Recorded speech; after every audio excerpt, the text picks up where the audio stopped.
It's the show the establishment warned you about. That's right. We're broadcasting from the free state of Florida. It's the Dr. Tommy Show. Glad you're here. It's the Friday edition. We are here in the morning, but you don't even know that because you may be listening to this afterwards, and it doesn't matter because what we put out here is evergreen content. Evergreen is like lingo that says you can listen to it whenever you want and it'll still be pertinent in your life and you'll still be glad you did it. Glad you're joining us from the free state of Florida, where we are celebrating independence from the crazy people who are in charge over on the left. And most of that is the stuff that is going on now is what we're going to talk about today is that do we have the ability to have a national separation if we can't have a national divorce, which is a civil war? Nobody wants a civil war. It would be nice to be able to say we're going to just start over and you have your states and we'll have our states, and then we'll apply the Constitution and you guys apply whatever the hell you want. But it's not going to happen. We're not going to be able to do that. We have too many assets entwined. We have the military. We have the different states interactions. We have all these things that are entwined. It's kind of like, when you're long-term married and you have too much stuff tied together, it's just so difficult to legally separate. In a divorce, you have to sell the house. You have to figure out, who's going to have the kids, what's going to be the custody sharing and all that stuff.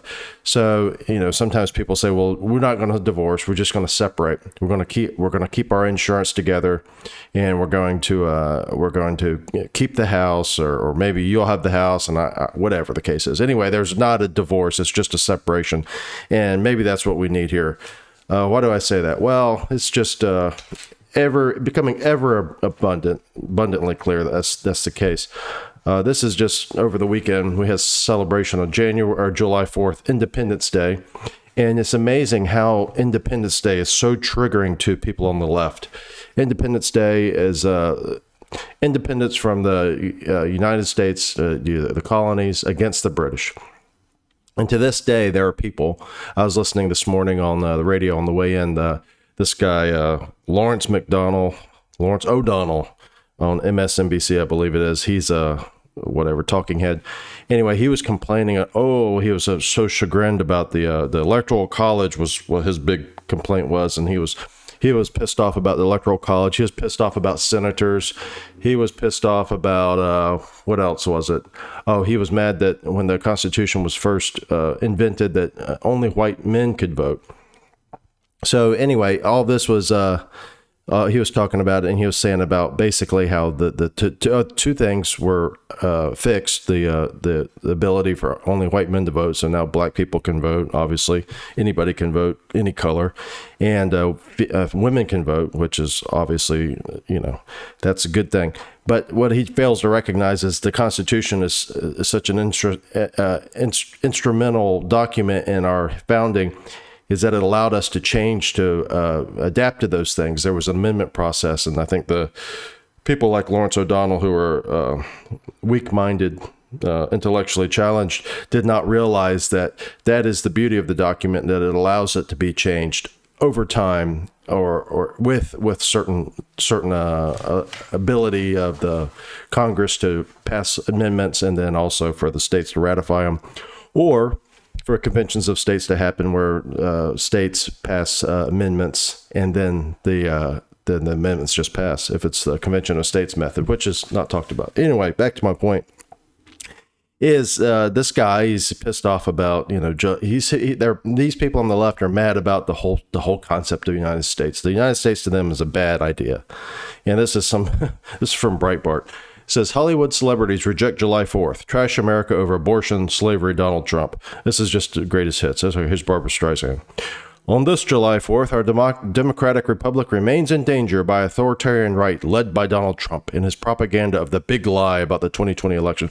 So interesting that Barbara Streisand, if she wrote this, or whoever wrote it for, wrote a democratic republic, because they usually forget about that part, that it is a democratic republic. They usually just say, our democracy, our democracy. Democracy does not appear once in the Constitution or the Declaration of Independence. democracy taken purely is majority rule and tyranny of the majority. So anyway, it's funny that she calls it a republic, which it is. And then we have here Jessica Chastain, who was pissed off about abortion rights. She says, happy, quote, Independence Day for me and my reproductive rights. And she's flicking off the camera. Classy. What else? This is Rob Reiner, another brilliant leftist. The fourth, a majority of Americans may feel independence is a strange thing to be celebrating. The ugly rise of authoritarianism has sunk its hooks into our democracy. There we go. But if we want our union to be more perfect, we must continue to fight. Vote. What is Samantha Bee, who I have no idea who she is except from reading things like this, but apparently she's some type of comedian. Happy Independence Day to every woman who is able to live the life she wants because of an abortion.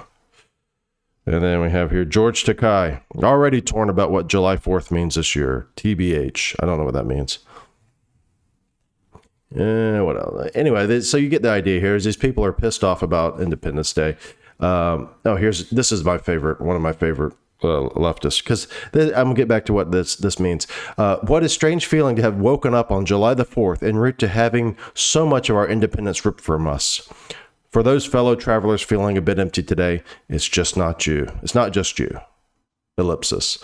And that's Ron Perlman. So this is the guy with the giant face. He looks like a giant face man. But anyway, so this idea that there's this leftists that are mad is not a new thing. The leftists have been mad for as long as I've known about leftists, as long as I've been around. So the earliest memories I have of leftists are when I was a kid and there was the Clinton administration. And back then, you didn't really hear about leftists too much. It wasn't mainstream. The Democrat Party at that time was the New Democrat Party. It was Bill Clinton and Al Gore, and they were the young Southern Democrats, and they were going to be more conservative, and they're not going to be as radical as their predecessors, Dukakis and all these other losers that didn't make it, Mondale, who were intellectual. I'm not losers in general, but electoral losers. I'm not trying to say they're bad people. I don't know Mondale and Dukakis, anything about them that's bad, except that their policies are bad. I'm not calling them losers personally, electoral losers. Anyway, so they were going to distance themselves from that. They were going to be the New Democrats. And the New Democrats were about, I remember Bill Clinton saying, the era of big government is over. And he also said that abortion should be safe, legal, and rare. So that's the old style. So the leftists now, though, leftists are everywhere. I mean, leftists is, you turn on your TV, you turn on YouTube, everywhere there's leftists. The left culture dominates everything to do with American existence, entertainment industry, the government, educational systems, the administrative state, corporations, everything is left. And so we have these people who are on the left who I was predicted that when they had their win on November the 6th, I said, this is not going to make them happy. Nothing is going to make these people happy because they are not naturally happy people. They are naturally unhappy people. They are people who have grievances. They are people who are see fault with the United States the way it is. Like I said, go back to their point. They say it just clearly there. There's nothing to be happy. There's nothing to be thankful for on July 4th. July 4th's a bad thing. And so what you have is that we're going to have a discussion about how we can just amicably separate. And the way you do that really is by doing what we're doing now. People are figuring out which is the best place to be. And so one of the best places to be is if you're in California, if you're on the left, is in California. Now, I'm not saying everybody in California is left wing. Obviously, that's not true. But the government, the state government, is largely left wing. And if you desire that type of law, that type of regulation, then you should move to California. Recently, Governor Newsom had launched an ad. And it's a funny ad. If you watch it, he launched an ad here in Florida, basically criticizing Governor DeSantis and saying that if you want to have freedom of speech, if you want to have freedom of choice, if you want to have freedom of whatever, go to California and come to California. So he's here digitally recruiting people to come from Florida to California. California recently in 2020 was the first time in since it's been a state that they lost population. Every year, I think it was 1850, since California was a state, it gained population until 2020. I believe it was 2020. And then they lost population. So here's Newsom here in Florida, digitally recruiting people to go to California. And it was hilarious because it shows this picture of DeSantis, and it's DeSantis and Trump. And basically he's making the argument that, look, Florida is not the free state. California is a free state. Come to California if you want to live freely. And that's exactly what you should do. If you are more of the likes of, you like the way that they live in California better, if you like the way Governor Newsom governs in California, if you prefer all those things that they do, you should go. Please go and take your as many people that believe what you believe with you, and then we can have a way to peacefully coexist. That's all we want. And it's hilarious. Dave Rubin, if you look on Instagram, Tracy sent this to me. I have an Instagram account that I rarely check, but she sent it to me, and I checked it. And it's hilarious. It's Dave Rubin responding. I'm not going to play it here because it's profane, but he responds rather forcefully to Governor DeSantis. I'm sorry, then to Governor Gavin Newsom's commercial. So there's more stuff about divorce. So this is Breitbart. Maryland suspends good and substantial reason requirement for concealed carry following SCOTUS Second Amendment ruling. Maryland Governor Larry Hogan, now this guy is the biggest rhino you've ever seen. Larry Hogan is the rhino of rhinos. This guy is he's the capo de tutti capa of rhinos. And so he is the governor of Maryland, and he announced on Tuesday he's suspending his state's, quote, good and substantial reason requirement for concealed carry permit issuance in the light of a recent Supreme Court ruling. That's the ruling that says that Justice Thomas wrote that New York State, or NYSRPA versus Bruin, saying we too agree and now hold, consistent with Heller and McDonald, the Second and 14th Amendments protect an individual's right to carry a handgun for self-defense outside the home. So that ruling basically did away with the ruling from the law, from the New York law that says that you have to show, basically you have to justify why you need a gun. It's not just enough that the Constitution says it, but you have to have a good enough reason, according to New York. And obviously, you know that it probably is your reason's not going to be good enough. Kind of like your reason for not getting the vaccine. They say, well, you don't have to have the vaccine. You just have to get a waiver. And if your waiver is good enough, then you can get it. And then guess what? Nobody's waiver is good enough. You have to get the vaccine, which is another whole divorce argument altogether, is whether or not she should be vaccinated against your will. Anyway, so Larry Hogan is seeing the light. So he's doing away, or they're not going to enforce their good and substantial reason requirement for concealed carry permits any longer. So the concealed carry permits, interesting thing, because in New York, where this Supreme Court actually ruled against them, these guys have gone the other way. They're so radical. Again, if you want to live in New York and you want to live under this type of legal system, go there. They haven't made it now. So they just got slapped down from the Supreme Court, right? Legally.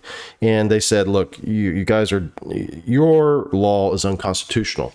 So what did they do? They went and formed a law now, a requirement that in order to get a permit, you're going to have your social media records reviewed for 3 years, I believe it is. So this is Governor Holcomb's new rule, that you have to have social media accounts reviewed, and then they will decide if you are able to get a permit. So this is obviously anybody who has anything to do with, on their social media, I support Trump or anything that's not in left, you're going to not have your gun rights allowed.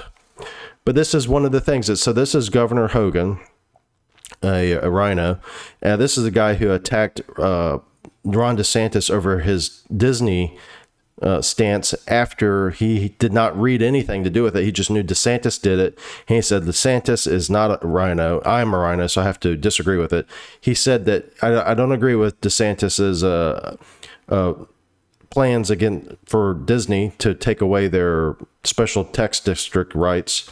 And he said, I don't know what the ruling is or what he said specifically, but I just don't agree with it. So he knew out of hand he didn't agree with it. So that's where, so Larry Hogan is as much of a progressive left Republican as there is and still be a Republican. And here he is saying that, look, I'm going to suspend this good and substantial reason. And at the same time, Governor Holcomb, I can't remember her name. Anyway, she's going to say, no, you have to show your social media accounts. This is Free State of Florida News. Conservative brief. Republicans defeat Democrats in major swing state with voter registration. All right, so here's back to the separation. Who's separating where? It says there are 5,135,749 registered Republicans compared to 4,959,838 registered Democrats in the Sunshine State as of May 31st. The Republican Party has added 82,900 more voters to its ranks since the last major U.S. election cycle in 2020. So this is important because previously Florida was one of the swing states. And so if you look at the Electoral College, which now we understand why Lawrence O'Donnell hates it. Because if you looked at the Electoral College, if you are able to win certain big states like California, New York, Texas, Florida, the odds of you not winning the election for the president is very small because they have so many people in those states, and the Electoral College count is so high in those states. So here's Florida, which used to be a swing state, is now not as much of a swing state, is more of a red state. And so this is a problem. And this is, again, like I said, this is why people like Lawrence O'Donnell do not want the Electoral College to be around, because the Electoral College allows for the democratization. You know, they love democracy.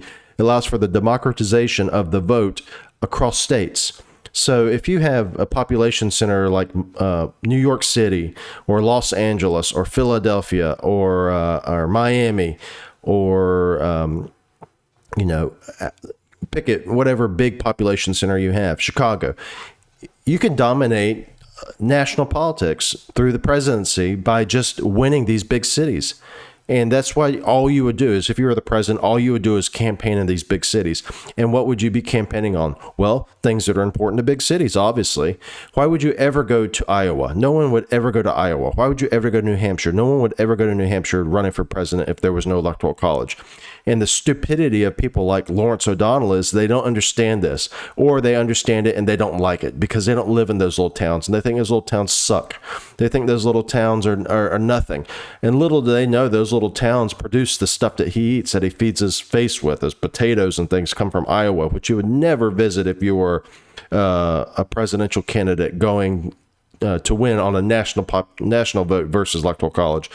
But see, people like Lawrence O'Donnell, they think those states don't matter. They think the people there are backward, and they don't live where he lives in California or New York or Washington, D.C., wherever the hell he lives.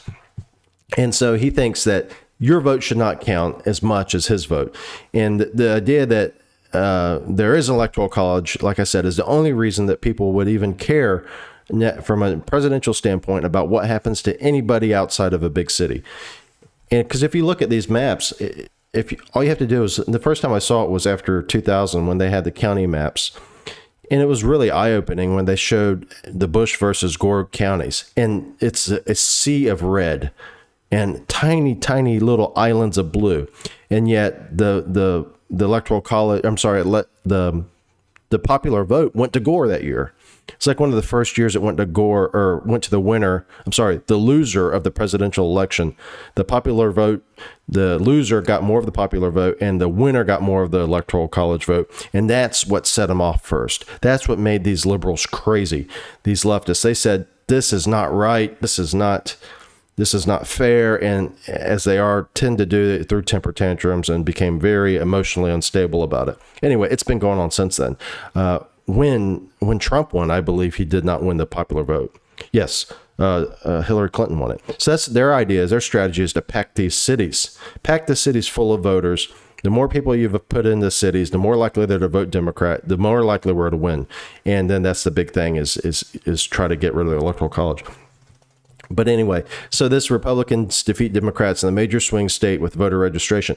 This, again, is part of the divorce. So people are divorcing themselves, legally, not divorcing, legally separating themselves into the state where they want to live. They say, look, I want to go live with Daddy DeSantis. I don't want to live with Nanny Newsom. I want to live with Daddy DeSantis in Florida. I don't want to live with Nanny Newsom.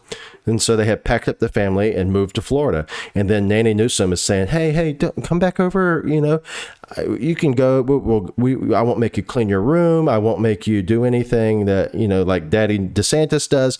You can have, you know, you can shoot up drugs and you can defecate in the streets. You can shoot up drugs in the streets. You can have abortions up until 9 months. You can have abortions up to the time of delivery. If you kill your child after infancy, we'll allow that. So this is what the national separation looks like. This is more news from Florida. Leon County judge rules Florida's 15-week abortion law unconstitutional. And so this law went into effect, I believe it was signed in April. Anyway, it's a 15-week ban on abortions after 15 weeks of pregnancy. It was ruled unconstitutional by a judge in Florida. It says, this is from Tallahassee.com. Leon County Circuit Judge John Cooper ruled that the restriction clashes with an earlier state Supreme Court ruling, which concluded that abortion is protected by the Florida Constitution's right to privacy. It says, women have a privacy right under the state constitution, who agreed to issue a temporary injunction. Current state laws allows for most abortions within 24 weeks of pregnancy. So I looked it up. I said, well, what's a state constitutional law? What is a state constitutional provision? And here it is. It's section 23 of the Florida Constitution. It says, right of privacy. Every natural person has the right to be let alone and free from government intrusion into the person's private life, except as otherwise provided herein. The section shall not be construed to limit the public's right of access to public records and meetings as provided by law. So in that ruling, that provision, that's where the right of privacy and abortion is contained, according to this judge and according apparently to the Supreme Court previously. And so this is exactly the law or the provision under the Constitution, which does not exist, by the way, in the United States Constitution, that was the right of privacy, that they were saying, well, this is what Roe v. Wade is under the right of privacy, and that's why abortion is good for anybody at any time, except the first trimester, or except the last trimester. I can't remember what Roe v. Wade. It doesn't matter. It's gone now. But anyway, that's what they said. And so this law apparently, or this provision is what this Judge Cooper is hanging his hat on. So this is what you see in a lot of different states, is the states are deciding. Some of these states are saying, look, we're going to set these laws into place. And now the next step of the judicial process, I guess, is going to take over. So there are going to be more lawsuits. So still to be determined. But again, this goes back under the, do you want to live with Nanny Newsom or Daddy DeSantis, or do you want to go live with your uncle up there in New Jersey? Jonathan Chait, this is from The Blaze. Jonathan Chait, I don't know how you pronounce this guy's name. I think it's Chait. Jonathan Chait calls Florida Governor Ron DeSantis a, quote, authoritarian. Ooh. And then he gets, this is even better. So he calls DeSantis an authoritarian. And who chimes in? Republican U.S. Representative Joe Walsh. He's such a strong guy. Jonathan Chait calls Florida Governor Ron DeSantis an authoritarian. New York Magazine writer Jonathan Chait described Florida Governor DeSantis as, quote, deeply authoritarian figure. And former U.S. Representative Joe Walsh claimed that the Sunshine State governor is not conservative, like he is. He's a big conservative. DeSantis is a deeply authoritarian figure who's consolidating the fringe right-wing groups Trump brought into the party, Chait tweeted. Who are the fringe right-wing groups?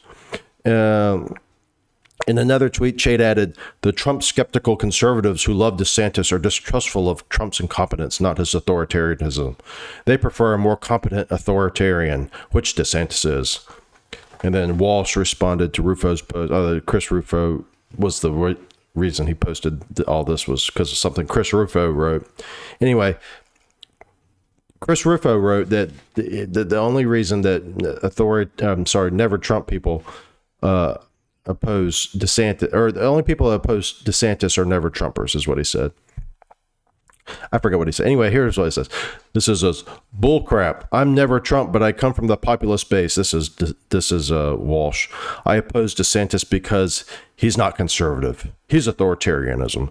He uses government to punish individuals and private companies. I oppose him because he doesn't believe in freedom, free speech, or the Constitution. I do. This guy used to have a radio show, and then he got fired from his radio show when he announced he was running for president. And then he doesn't have a radio show. He didn't win the presidency, and I think he has a podcast now. But anyway, that's Governor DeSantis is in the crosshairs of the powerful people on the left and the non-powerful people like Jonathan Chait. But anyway, people on the left, DeSantis is seen as the heir apparent, if not the replacement for Trump. And he scares a lot of these guys out of their wits. And he scares them for a good reason, because he's a successful guy. And the reason he's successful, and mostly he's successful, is because he's not scared. And that's what he shares with Trump, is Trump was not scared. The guys that were scared were people like McCain, people like Romney. They were frightened to death. They ran as Republicans, scared to death that they were going to offend anybody on the left, especially anybody in the media. And they tried as hard as they could not to offend. And they didn't, for the most part, even though they were attacked by these media people. And they got their asses kicked in the presidential elections. And that's what these people on the left like. And that's what also NeverTrumpers like. That's another thing that we got to get to, is NeverTrumpers. What are NeverTrumpers? NeverTrumpers largely are quote unquote conservatives who failed, who have been failures. And now they are never Trumpers because Trump was not seen as a conservative. When Trump was first running, he was not thought to be a conservative. He was thought to be a liberal Republican, kind of like a Romney. A more charismatic Romney, maybe. Maybe a guy that would believe in abortion. Maybe a guy who would believe in big government programs. Maybe a guy who would believe in gun control. Maybe a guy who would believe in big education becoming more and more dominant. But he didn't. And what he did was he delivered on all these conservative things that were objectives of the NeverTrumpers before they were NeverTrumpers. And he delivered on these things that made them look like complete idiots, made them look like imbeciles. They wrote and they went on cruises, and they even won elections, but they were never able to get to the success level that Trump got. And he made them irrelevant. He made them look like the fools that they are showing themselves to be now. And what happened was these NeverTrumpers became very upset. They became very emotionally distraught about this because they were punked, because they were showed to be impotent. And that's why they're lashing out now. And that's why people like Walsh write the things that they write about DeSantis, because they see DeSantis as another one of those guys. DeSantis is a guy who's going to not be afraid. DeSantis is a guy who's going to go in there and actually get things done, rather than just talk about it, rather than just write about it, rather than just raise money for cruises about it, rather than just unsuccessfully run for president, but also get a big campaign chest about it. Also, so these guys, they're these NeverTrumpers, like I said, failures at conservatism, yet they think they're conservative. And they are scared to death that there's going to be a Ron DeSantis who is young, is going to be around for a long time. And then they're going to, because how long can you be a NeverTrumper? What are you going to become, a Never DeSantis next? Pretty soon you're going to be irrelevant and you're going to be completely gone. Look at the list of NeverTrumpers who used to be on the radar, and the NeverTrumpers, who used to be mainstream conservatives, used to be on TV, used to read about them. These guys might as well be in the witness protection program. Tell me where Bill Kristol is. Where is Bill Kristol? Where could you, if I said, look, you cannot use Google, tell me where you can find the latest insight from Bill Kristol. who used to run the Weekly Standard. Look at National Review. I mean, National Review has gone downhill so badly. It is approaching the level of Weekly Standard before it went down, and it most likely will follow the direction of Weekly Standard. But look at all these guys, Jonah Goldberg, Hayes, what is it? Other people? George Will, even he's gone. George Will was a stalwart, mainstream, quote unquote conservative. George Will. When's the last time you ever read anything that George Will wrote? Probably not a long time. Anyway, that's what makes that's what makes these people call Ron DeSantis an authoritarian and not conservative. Oh, this is interesting. So you've been driving around, paying for gas. It's like $5, depending on where you live. Could be more, could be less. We went to Georgia. It was actually less, which was good. But anyway, it says, this is from Free Beacon, Washington Free Beacon. Biden sold 1 million barrels from U.S. Strategic Petroleum Reserve to China-owned gas giant. The Biden administration sold roughly 1 million barrels from the Strategic Petroleum Reserve to a Chinese state-controlled gas giant that continues to purchase Russian oil. A move the Energy Department said would, quote, support American communities or American consumers and, quote, combat Putin's price hike. Oh, my God. Biden's Energy Department in April announced the sale of 950,000 gallons of Strategic Petroleum Reserve barrels to Unipec, the trading arm of the China Petrochemical Corporation. So this is the Biden administration, again, doing what they can do to screw up your life even more. So they pump petroleum out of the ground from our reserve and sell it to China. And this was done in the name of saving you money. I don't know how that works exactly, but I'm pretty sure that giving money or giving oil to China is not going to lower our gas prices. This is interesting though, because you say, well, why the hell would they do that? And Tracy actually asked that. Why would they do that? I don't know why they do that. I don't know why they did it either, but I wonder if it wasn't done to appease the Chinese. What would they be appeasing? Well, obviously, there's never a better time to invade Taiwan than right now. If you were China and you ever wanted to invade Taiwan, the best time to do it would be right now. And the reason, because you have a weak executive. You don't have anybody on the right, Republican side, who would basically stand up to this group of clowns. And so this would be the best time. But so let's say if you're in China and you're having a meeting with the Secretary of State or whoever, and they say, look, we're thinking about taking over Taiwan. We just got to. They're ours by rights, and they have all this technology. We need it, and we need it. And then you're Obama, and you're weak. Well, you're Obama's lackey, and you're weak, and you don't know what to do. But you say, well, what can we do to help you? How can we convince you not to do this besides just do it out of your good heart to save our asses? And then they say, well, I know you're getting a lot of that oil out of the ground. How about we get some of that oil? Okay, well, if we give you that oil, then what? Well, maybe we don't need to invade Taiwan yet. Oh, okay. So I don't know if that's the case or not, but I would not be surprised at all.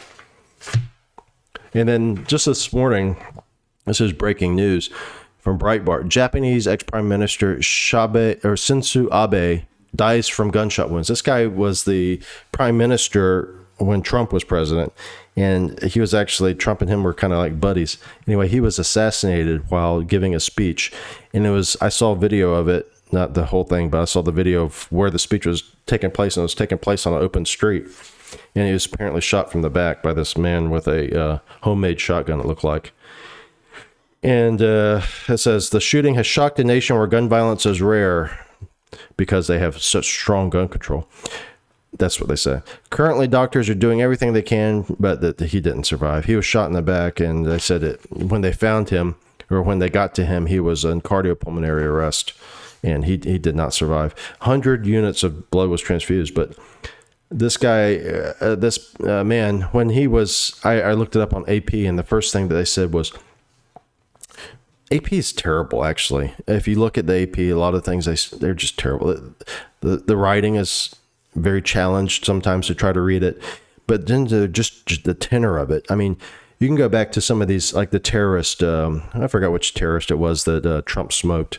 Anyway, some terrorist that Trump smoked, and they said, oh, he was a learned a scholar or something like this. And this guy was a terrorist. He was a murderer.